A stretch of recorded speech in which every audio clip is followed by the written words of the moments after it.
My colleagues, the Honorable Rigathi Gachagua, the Honorable Fred Matiang'i, the Honorable Justin Muturi, the Secretary General of KANU, George Wainaina, members of Parliament, the leadership from both houses, Parliament, the National Assembly and the Senate, wazalendo wenzangu, hamjambo. Naona kama mmekasirika sana lakini bado tunaumwa kwa sababu tunayatafakari yaliyotendeka wiki hii haswa kwa upande wa mahakama. And before I proceed to read this statement of my colleagues who add one or two things, we have a duty to declare our solidarity as ever with each one of us. And we know the matter of that ruling by the three judges in the matter of the petition by our brother, Deputy President Rigathi Gachagua, and there's many other, I think 50-something petitioners. That matter continues to weigh heavily on the conscience of Kenyans. And I can tell you, I've pronounced myself before on this matter, and I reiterate that ruling, because it touches on Article 25 of the Constitution, and that Article 25 clearly states that the matter of fair hearing, entitlement of every Kenyan to fair hearing, is a non-derogable right. And the moment you make a finding that that is the case, then the Constitution is absolute and it's clear. So much as we feel with our brother Giddy, the weight of arriving at the wrong conclusion, we also now know, I can tell you, from this podium, that finding itself amounted to lifting of the impeachment. It is very clear to me, and therefore anybody arguing that Rigathi Gachagua cannot run for elective office is clearly misleading themselves. And so therefore we want to encourage our brother and all of us in that regard. We have apologies before we read this. So I'm reading this on behalf of the United Alternative Government. We have apologies from our brother, Honorable the DAPK leader, Mheshimiwa Eugene Wamalwa, and our sister mother, Wangari Karua, who is out in Uganda. Otherwise we are all together in this very important matter. So if you allow me, some of it, my colleagues, be giving maybe a personal matter, my own experience in this, but we will, at the end of this presentation, each one of us will say one or two things. The subject is on the financial year 2026-2027 budget and the Finance Bill 2026, and this is the people's budget.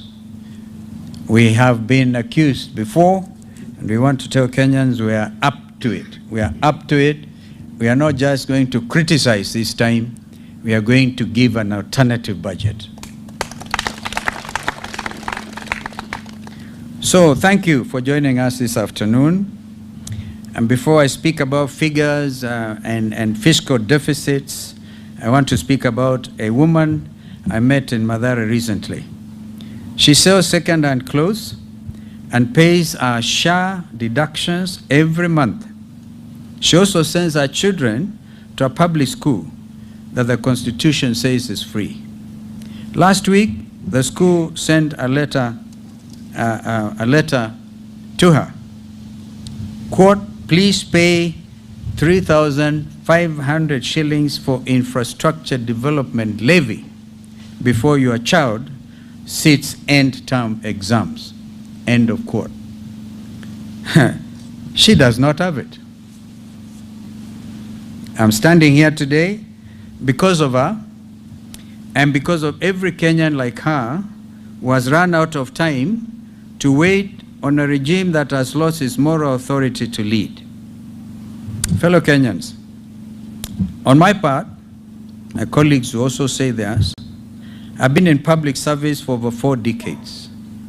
I've sat at cabinet tables, at the office of the Vice President, and even others dealing with peace negotiations. I've seen Kenya at its best, and I've seen what bad governance does to a people who deserve so much better than they have been given. Nothing, though, in all these years of public life, has prepared me for the cruelty of this budget. Because that is what it is. Not just incompetence and miscalculation, but cruelty. The cruelty of a regime that knows exactly what it is doing to its people, has the treasury documents to prove it knows, and has chosen to proceed anyway. I've read the National Treasury and Budget Summary published April 30, 2026. I've studied the budget policy statement, and I too have read the Finance Bill 2026, and I'm here today standing before our nation to tell you what those documents say in a nutshell and what they mean for the Kenyan family that is simply trying to survive. The state of the nation, and basically saying numbers, that's the title, numbers cannot lie. The National Treasury released financial year 2026-2027 budget summary on April 30th, 2026. These are not opposition figures. These are the government's own numbers that can be found on treasury.go.ke for every Kenyan to read. Let me walk you through what they say. This is the largest spending plan in the history of the Republic of Kenya. Gross expenditure at 4.82 trillion shillings. Yet total revenue, including taxes and all other inflows, stands at only 3.63 trillion shillings. The gap between what this regime spends and what it collects is a whopping 1.11 trillion shillings. A fiscal deficit of 5.3% of our entire GDP. The difference of 1.11 trillion is borrowed. And it is borrowed on behalf of a child in Turkana who is 4 years old today, who has never signed a loan agreement, and who has never attended a budget committee hearing. That child will repay this debt with interest. That is not fiscal management, ladies and gentlemen. That is generational slavery. Now consider this. The entire consolidated fund services, that is debt obligations and pensions, consumes 1.5 trillion shillings, and that is 31.2% of the national budget. Interest payments alone stand at 1.25 trillion.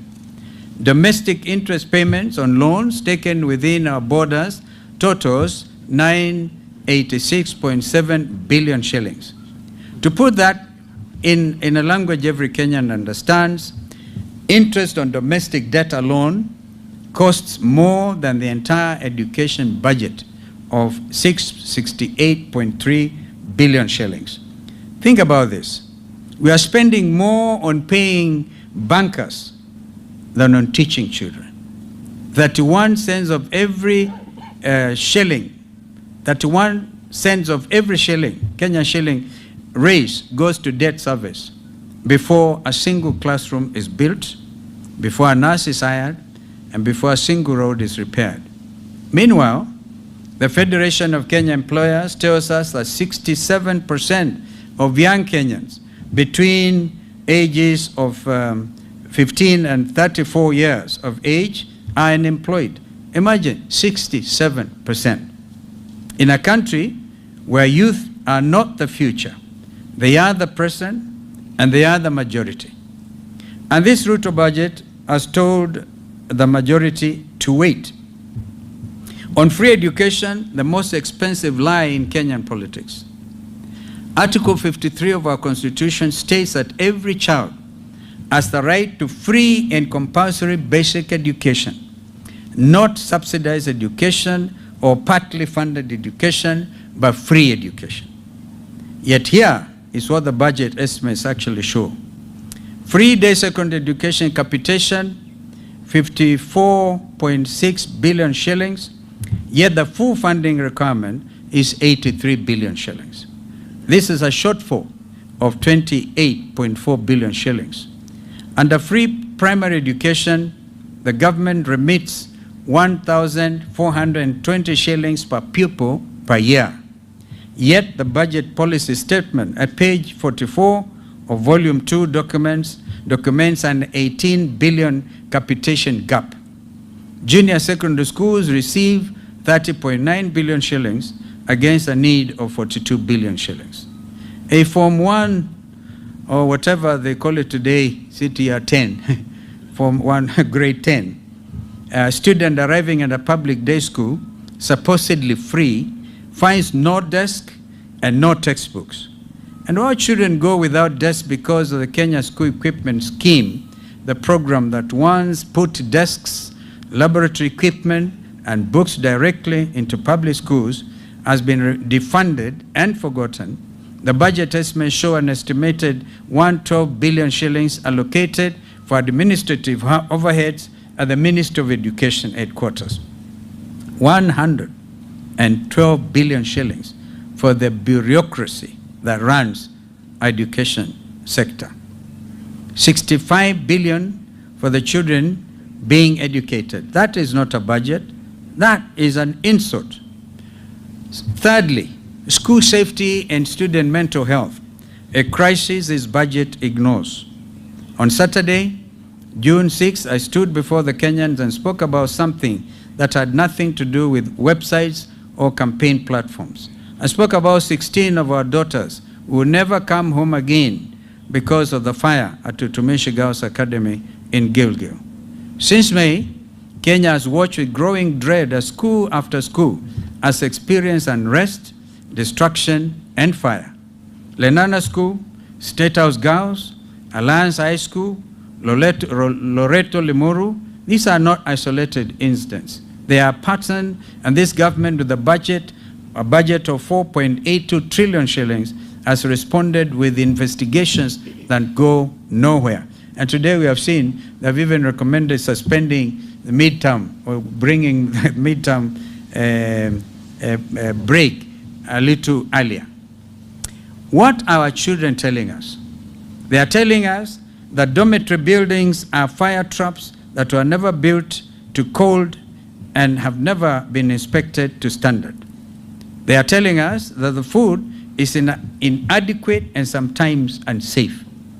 They are telling us that when they raise concerns about conditions, about pressure, about feeling overwhelmed, no one listens. They are telling us that the mental health burden on a Kenyan teenager today is heavier than any generation before them has carried, and that the system built around them has no mechanism to hear them, let alone help them. This is not a new crisis. It is a neglected one. A government that allows it to fester while protecting a 112 billion shillings Minister of Education administrative overhead has made a choice. It has chosen the bureaucracy of our children for the last 4 years. Now look at what this budget allocates to address it. School mental health programming, effectively zero. There is no dedicated national school mental health line in the budget estimates. The Edu Afya, Kumboka, our brother Matiang'i will speak to that. Our Edu Afya school health screening program, which was often the only medical review a public school child ever received, was abolished by this Ruto regime. The Kenya School Equipment Scheme, which would put safe and adequate furniture into schools, remains defunded, as we said before. Boarding school safety infrastructure is not a named priority anywhere in these estimates. Yet, we are spending 9.2 billion Kenya shillings on Energy, Petroleum and Regulatory Authority, EPRA, the fuel levy regulator, and zero on the mental health of 2 million boarding school kids. That is not a budget. That is an abdication. Your united government in waiting makes 4 commitments, and they come with budget lines attached. First, a mandatory national safety and audit of every boarding school dormitory in Kenya with enforceable deadlines and criminal liability for non-compliance. We fund this from the 20% cut to Minister of Education administrative overhead, that is 22.4 billion shillings, redirected from the bureaucracy to the children it is supposed to serve. Second, a fully funded national school mental health program that will be a dedicated budget line, not a footnote in a health of ministry circular. We reinstate Edu Afya funded at 5 billion shillings, restored from the savings on the cancelled Social Health Authority SHA technology contract. I will be talking about that. I think our brother Rigathi will address that one, the 104 billion shillings. Amazing, strange contract. Third, a comprehensive review of boarding school standards, accommodation, nutrition, safety, and student grievance mechanisms that guarantee every child is heard and treated with dignity. I must say, when I was Minister for Education, people remember the late Griffin, the director of Starehe Boys Center. Griffin had an amazing philosophy. Any child, in fact, his office had only the desk and one cut.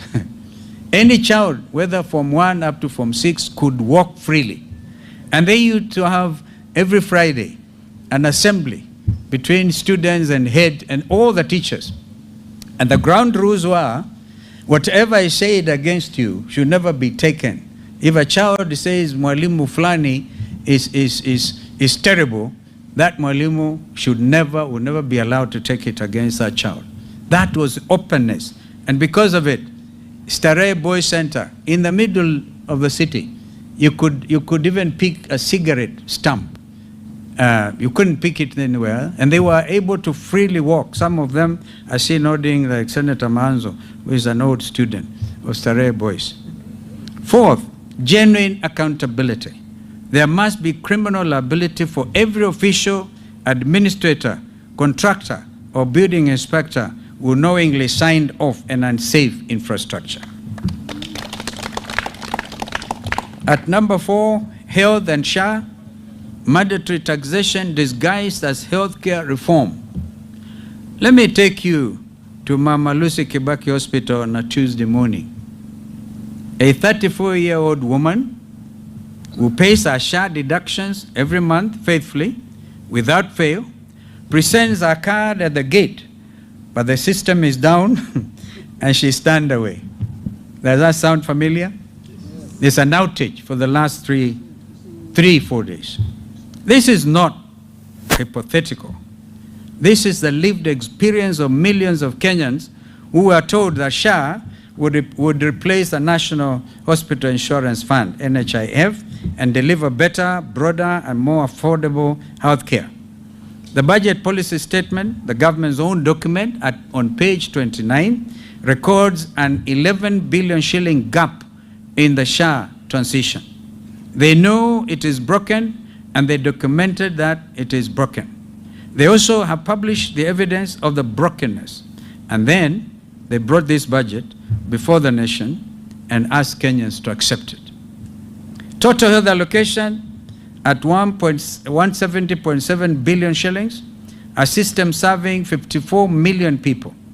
Only 19.1 billion shillings for county-level primary care are spread across the 47 counties, covering thousands of levels 2 and level 3 facilities.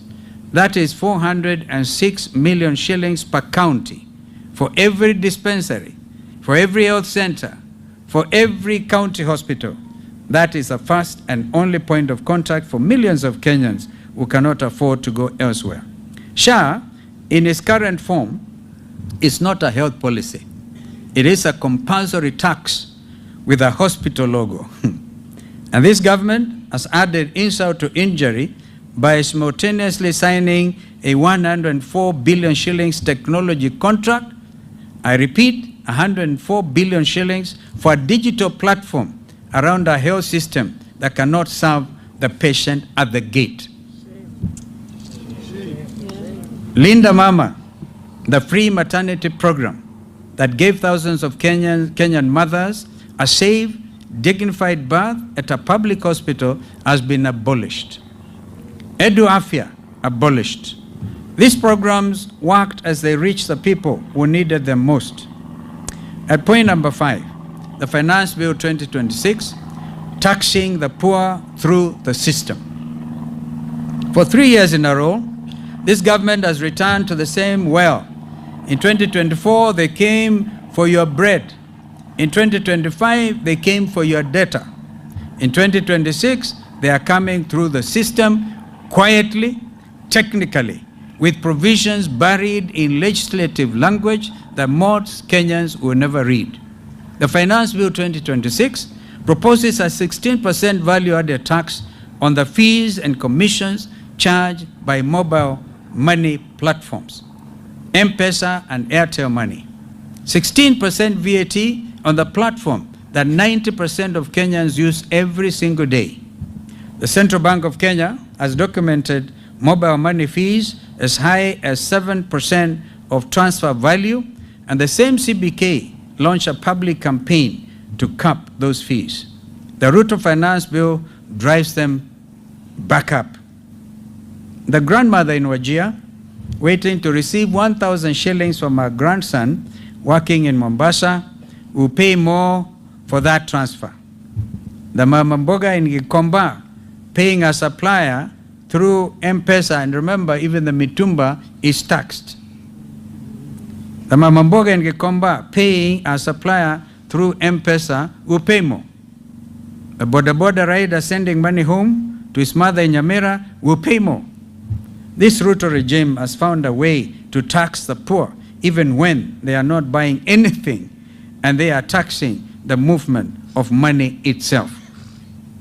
And the bill proposes a 25% excise duty on mobile phones at network activation. 25%. 25% on a phone that is no longer a luxury. A phone is an office. A phone is also a bank. It's actually a classroom. The only infrastructure that millions of Kenyans actually possess. Kenya's diaspora sent home a record $5 billion last year through mobile platforms. Economic analysts are clear. They tell us these taxes will reduce remittance volumes. Rural families depend on those transfers, will bear the greatest burden. Beyond the visible taxes, the Finance Bill represents something more troubling: the quiet construction of a tax surveillance state, expanded KRA access to third-party data, bank records, mobile money transactions, business accounts without adequate taxpayer safeguards, shorter filing deadlines that will crush small businesses, system-generated tax assessments that can arrive without explanation or notice, automated penalties for failures caused by KRA's own technology. We are building a government that can see everything you earn and everything you spend, with the power to act on that information faster than you can appeal. A Kenyan earning 30,000 shillings a month still pays income tax. This regime taxes poverty, and now it wants to tax the digital tools through which the poor literally survive. At number 6, strategic assets. Who is selling Kenya? When this government faces a fiscal crisis, and it faces one right now, it looks at what Kenya owns and asks, what can we sell? We are talking about Kenya Post Authority, through which over 90% of Kenya's imports and exports move. We are talking about Safaricom, the company that built M-Pesa, whose government stake generates dividends that belong to every Kenyan taxpayer. In fact, because I'm in court over this matter, I cannot speak much, the Treasury is getting a dividend of 16 billion half-term. Therefore, in a year, 16 billion shillings. That is a 15% share that the Treasury is trying to dispose of. It is taxing an asset, it is selling. That is not fiscal management. That is a fire sale. These are not just ordinary companies. They are crown jewels. They are what this country built across generations. And the United Alternative Government will not allow any government to sell them quietly, without consent, without debate, without a 2/3 majority in both houses of Parliament. We know that a parliament that is also state captured, like the current government, and we congratulate members of parliament representing the alternative government, because you scream. I remember when you are transacting this matter of Safaricom, or that the deputy minority leader actually went for the mace as if to make a point, and he was expelled for it. Please do something. The country is watching. The alternative government in waiting has produced a fully costed people's budget for 2026-2027. Every figure in what follows is sourced from the same National Treasury documents. The budget summary of April 30, 2026, the budget policy statement, the Finance Bill 2026, those taken together. Our numbers are the government's numbers, rearranged according to a different set of priorities. The framework. On gross expenditure at 4.318.5 trillion shillings, 499.3 billion less than the Ruto regime. Our total revenue at 3.725 trillion will be less than 95 billion shillings more than the Ruto regime through compliance, not new taxes. Our fiscal deficit will be 593.5 billion, which represents 2.8% of GDP, against Ruto's regimes of 5.3%. Our domestic borrowing will be 500 billion against Mr. Ruto's regime's 995.7 billion. We shall have the pressure on Treasury bill rates and private sector credit in 1 year. We shall restore the development expenditure ratio from the Ruto regime's unconstitutional 29%. That is a statutory breach of the PFM Act, that's Public Finance Management Act, minimum floor to 33.5%. The children who will inherit this country deserve a government that invests in their future, not merely that services the debts of the past.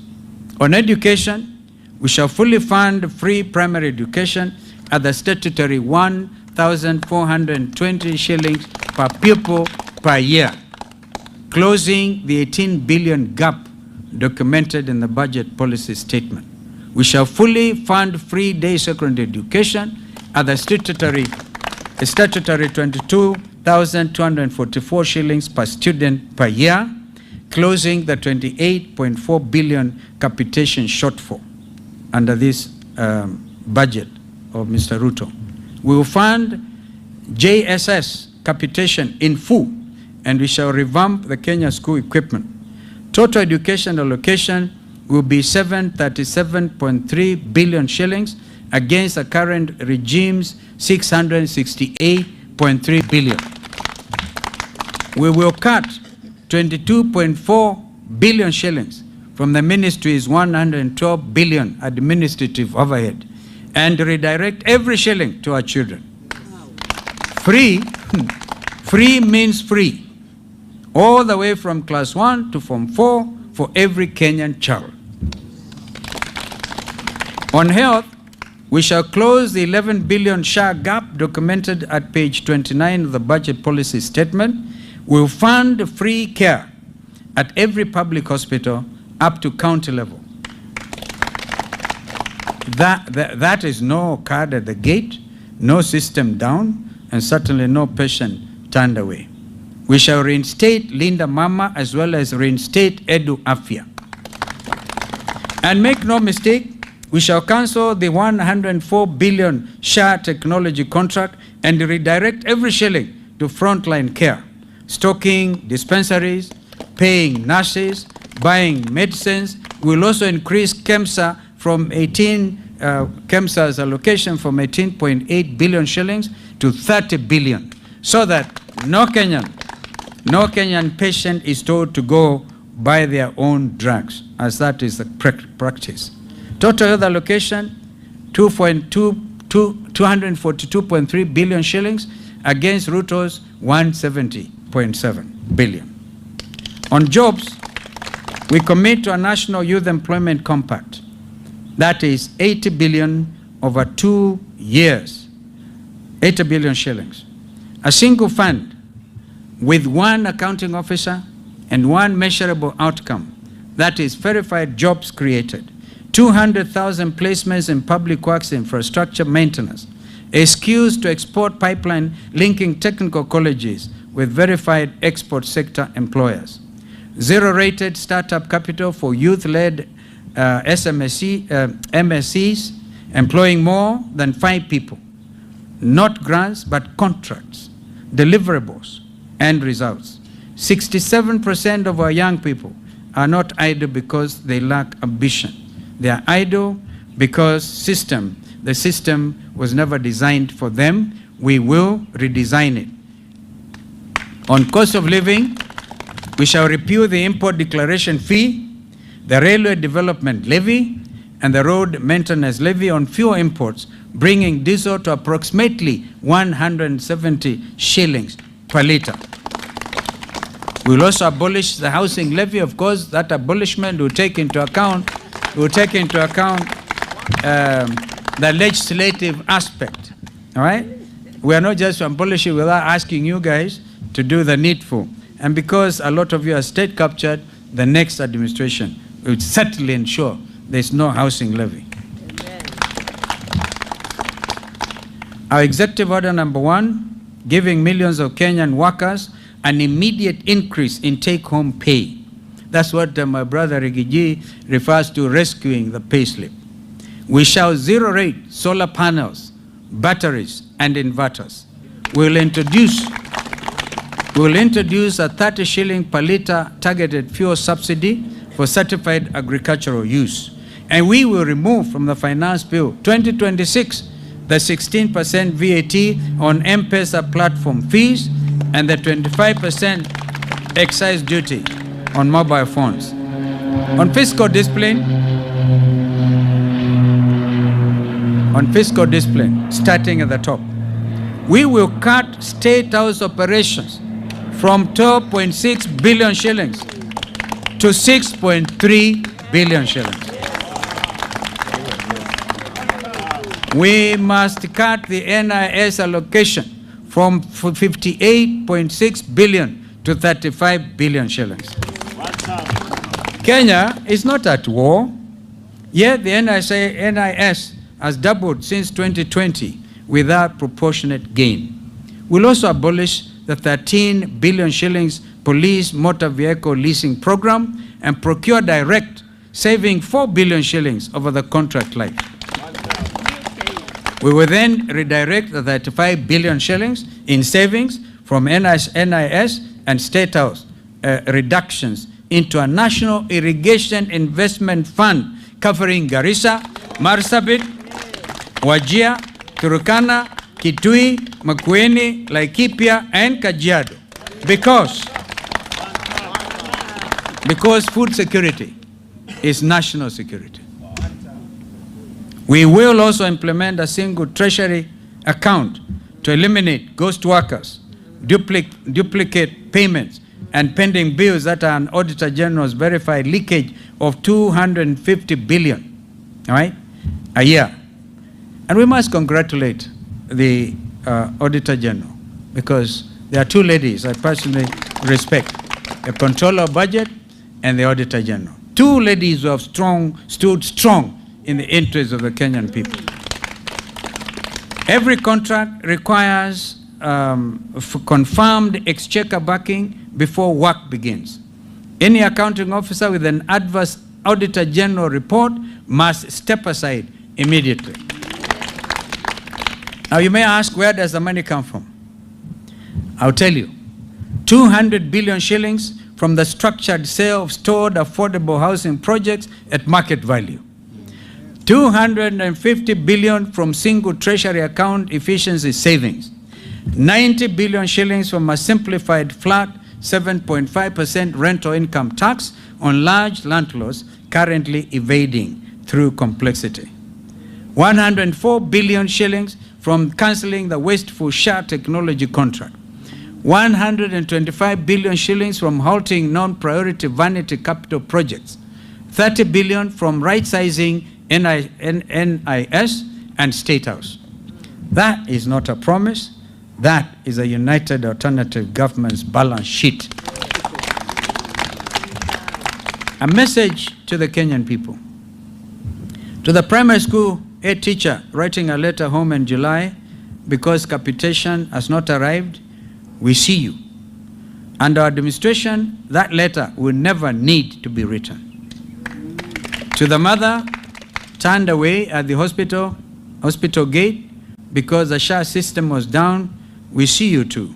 And under our administration, that gate will never be closed to you. To the Form 1 student or Tier 10 student who arrived at their school, arrived at their free day secondary school and found no desk, we hear you. And our government, the desk could be there before you are there. To the border rider who finished the day in debt because fuel costs more than his earnings, we also hear you. And our government, fuel will cost less, not more. To the Mama Mboga in Gikomba who learned the government now wants to tax the M-Pesa transfer she uses to pay her supplier, we'll feel your pain too. Under our administration, that transfer will be cheaper, not more expensive. And to every Kenyan who owns a piece of KPA and Safaricom through their taxes and is watching that stake quietly diminish, we are with you. Those assets are your inheritance and we shall protect them. Now, a direct word to members of parliament as I conclude. You were not elected to be a rubber stamp. A mother woke up before dawn, remember that, walked to a polling station, queued for hours, sometimes under rainy conditions because August sometimes is very, very, very cold. Queued for hours and marked your name because she believed you would go to Nairobi and fight for her. When you vote to approve 28.4 billion shillings free day secondary capitation shortfall, you vote against the children of the poor. When you vote to approve an 11 billion shillings hole in SHA, you guarantee that the next Kenyan will be turned away at a hospital gate. When you vote for 16% VAT on M-Pesa platform fees, you tax the only bank most Kenyans have ever had. And when you approve a fiscal deficit of 1.11 trillion shillings, a statutory breach of the PFM Act, you are not building this country. You, honorable members, are mortgaging it. And I know none of you sitting before us today. Make no mistake, history will record your vote, and in 425 days, just like the current regime, the people will have made a record of the choice you made and make it plain at the ballot paper box on August the 10th next year. Conclusion. As we combat our country, we have had victims of police brutality in our midst before we all got together here. We all remember Rex Masai was the first one to fall when we were shot at the leg. And June the 25th is around the corner. I have confirmed from Honorable Makali Mulu, and I share that with Bernard Kavuli and his colleagues, including their advocates, that some 2 billion shillings is already in the budget, but under office of the president. Would have preferred if that money went directly to the Kenya Human Rights Commission. And then, even then, it's not even sufficient. We Kenyans expect it's not enough. Like, I really congratulate my brother Rigathi for saying he is not in need of 50 million shillings for a breach caused on his own rights under the law, under the Constitution. So it is very easy for this administration to think by paying 2 million shillings to a family whose son was felled by a police bullet, you have done justice. Kenyans deserve and they demand justice. The perpetrators of those heinous crimes, even as we speak, this police continues to perpetuate those abrogations of our Constitution. Did we not hear yesterday in Laikipia, and people like Laikipia, we hear you, my colleagues will speak to you about that we're importing Ebola, and then we kill. Even when our people peacefully demonstrate, you kill them. Can you imagine a regime that arrests a Chief Justice Emeritus? We will be organizing massive demonstrations to protect the Nairobi National Park. So it is not just Chief Justice Maraga, whom they tried to harass yesterday. So we stand in solidarity. We want this money paid, the 2 billion, paid on or before the 25th of June. There should be no prevarication about this.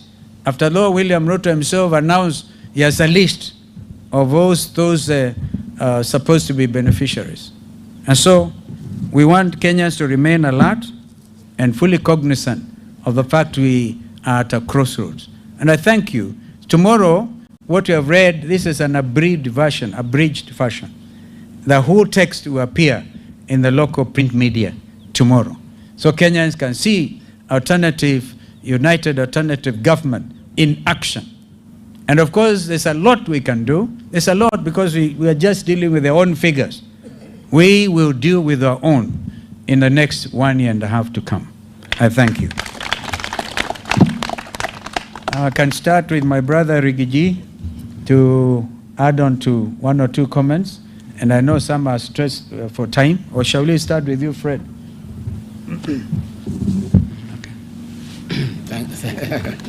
Thank you. I have very little to say. I just want to say that a few months ago, I said SHA will collapse in 6 months. For the last 4 days, it has collapsed. The systems are down. That is a sign of collapse. When Rigathi tells you that your wife is expectant, please buy some diapers.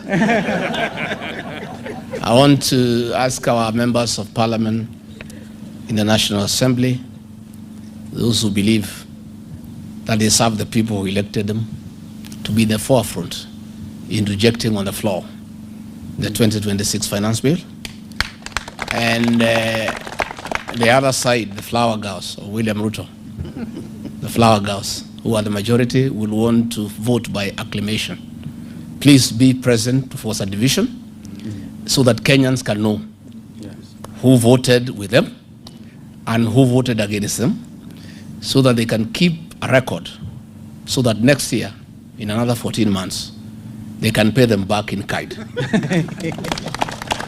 So that is my plea, that please be present on that day so that you can force a division, so that it is known, it's on record, who has voted with the people of Kenya and who has voted against the people of Kenya.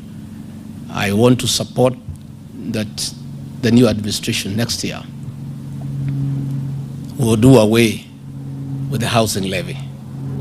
And I want to put Kenyans on notice. You are being asked to start paying for these houses.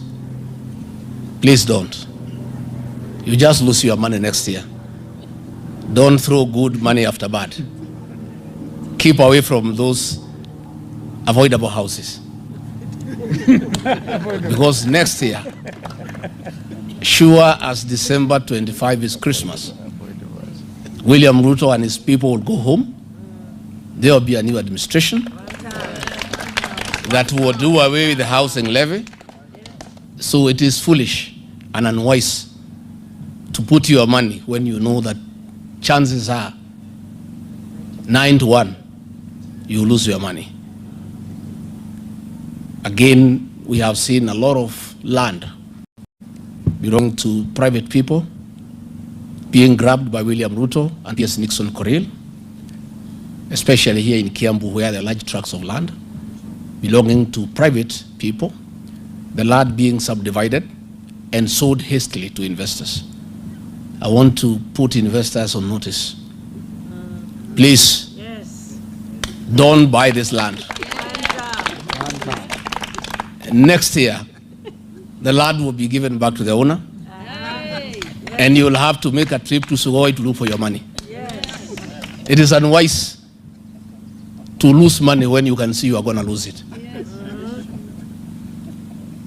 All those large tracts of land, William Ruto moves at night with a torch,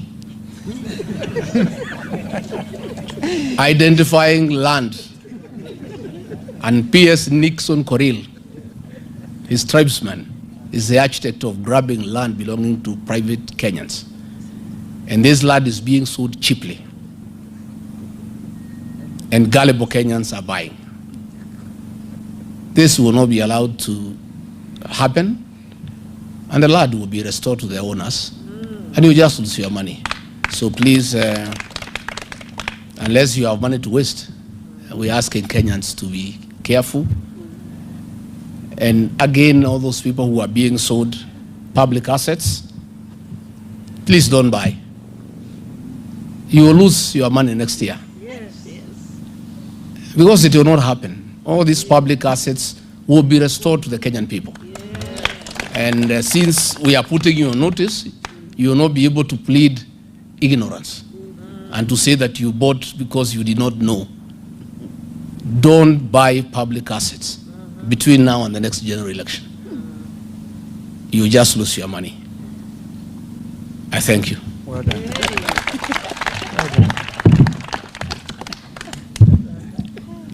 Ladies and gentlemen, 4 points to be made in addition to what my colleagues have said. When we in public discourse and public meetings say that we are not just talking, the things we say can actually happen, we've demonstrated this year that they can actually happen. So my first point is, to the people of Kenya, we are talking about hope. Don't lose hope, because we will restore our country to where it ought to be. We will provide real free education. The fear I have, I've not looked at the most current data, is that our dropout rate in schools could very easily have gone back to the pre-Kibaki days because of the number of children who cannot access education.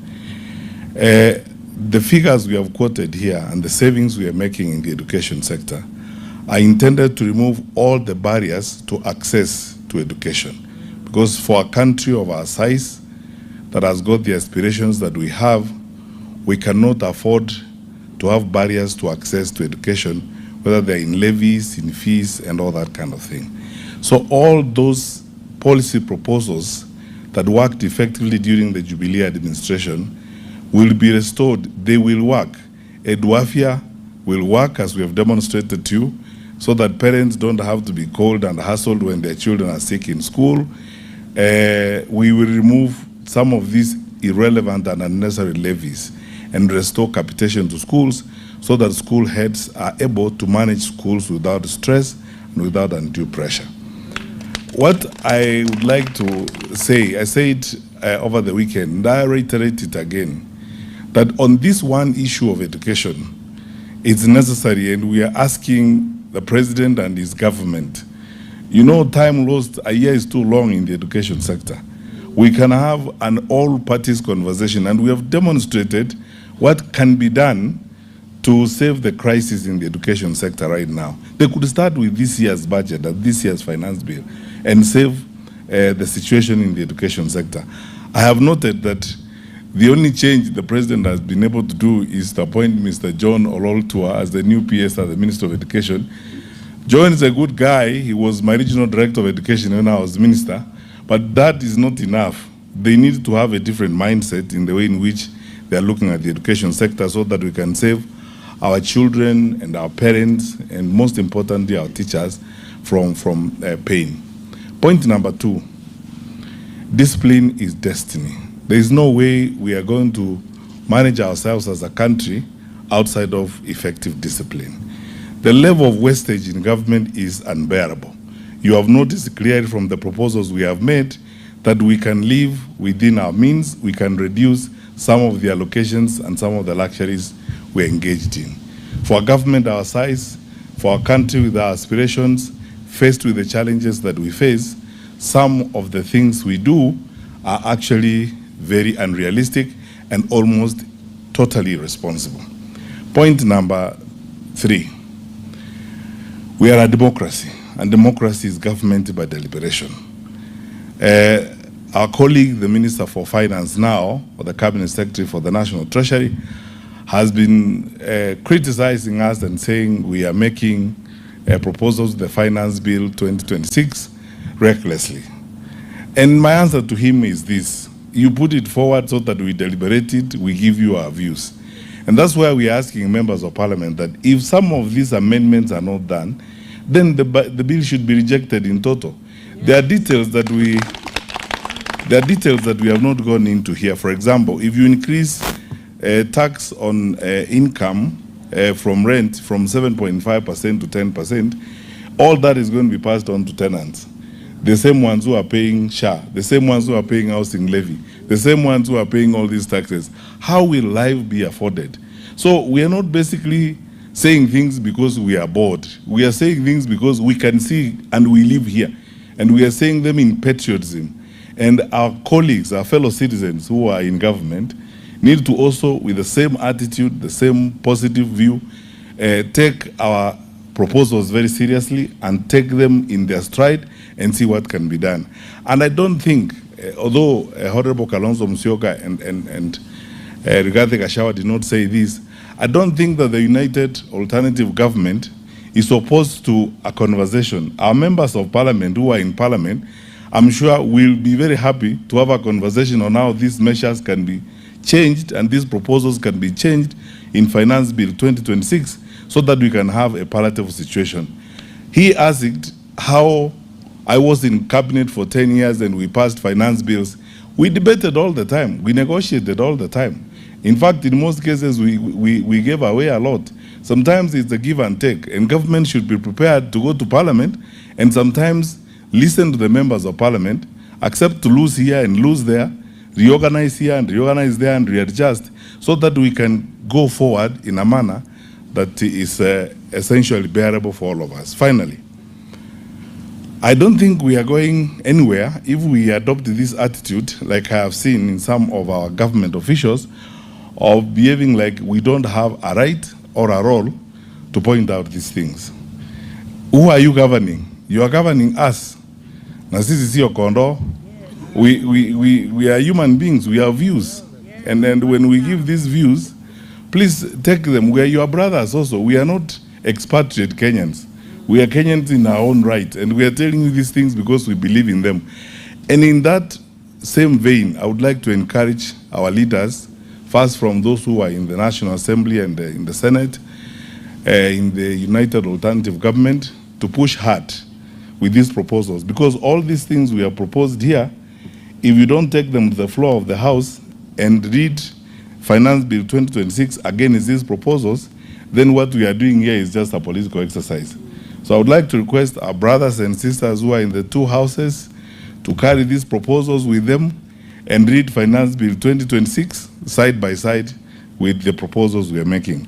And in the event that our fellow citizens who are in government will not listen and make these amendments, my recommendation strongly, like that of all right-thinking and positive-thinking Kenyans, is the finance bill then should be rejected in total. Thank you.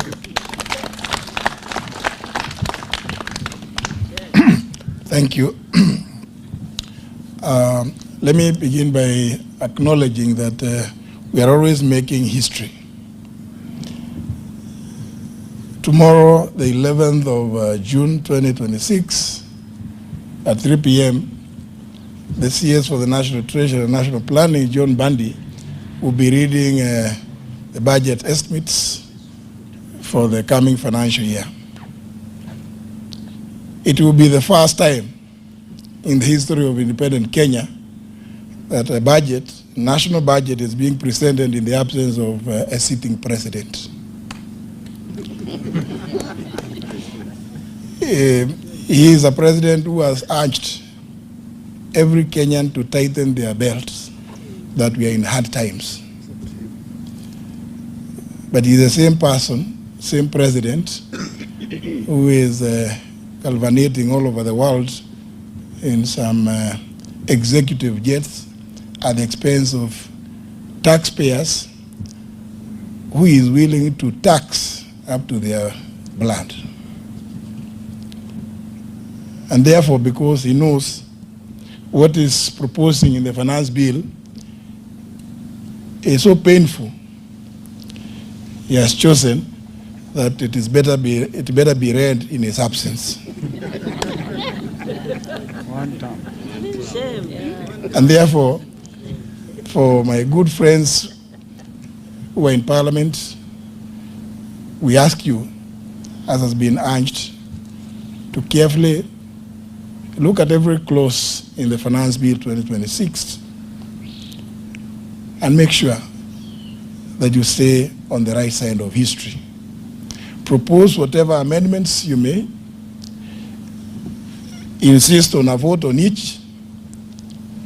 And as has been said already, we'll keep a record. Never mind that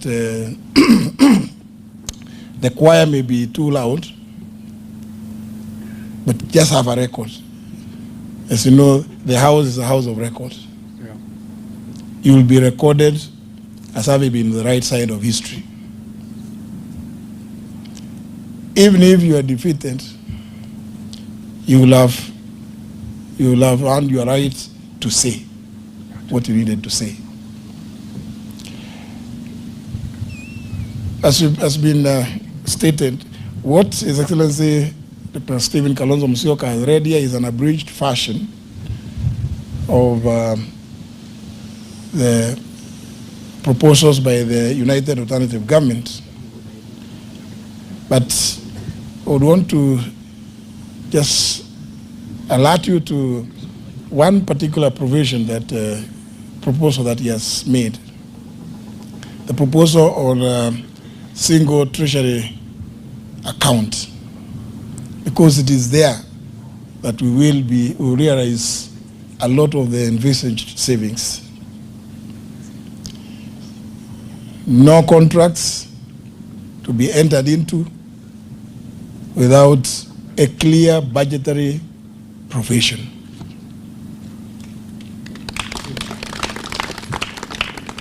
That will eliminate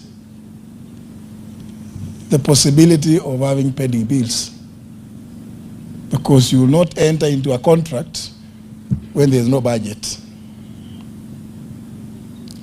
And if you do so, as has been contained in his speech, a very revolutionary proposal is that if you are the accounting officer, you will be held accountable, because the Auditor General will point out that. And our proposal is, as soon as the report is tabled on the floor of the respective houses, you step aside until such time as the House will have cleared you. We are talking about an accountable government. And therefore, as I indicated to some of you who are here, I will be suggesting an amendment to Section 68 of the PFM Act to also include county governors to be included as accounting officers because they have been evading accountability on the basis that they are not the accounting officers. And therefore, any adverse findings by the Auditor General, the report is tabled before the Senate, please just pack your things and wait. Go home and wait until such time as you will have been cleared by the Senate if you are a county governor. We mean business as the United Alternative Government.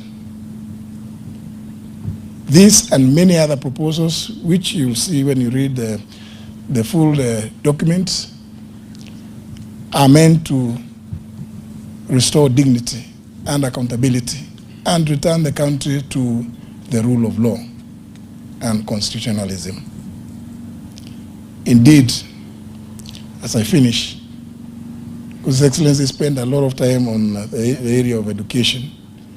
I would just ask you to just go and read. He made the reference to Article 53 of the Constitution, but Article 53 has been actualized on the 14th of January 2013 by the enactment of the Basic Education Act. And in that act, if you just look at Section 39, paragraph E, it is the duty of the Cabinet Secretary for Education to provide all manner of infrastructure. And therefore, what has been contained in this budget speech is anchored in law and is realistic, it is achievable.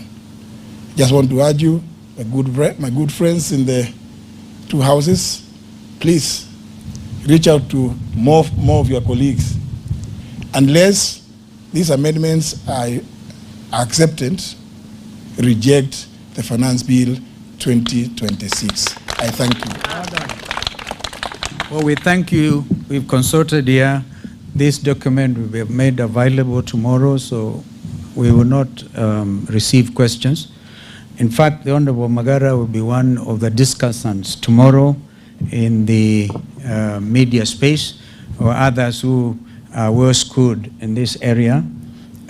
So I hope you can understand, because it's an important thing we have made before you. Very important statement. Please avoid any attempt to do securitization of the housing levy. We know they are trying to do that, so that even when we come and take over, our hands will be tied.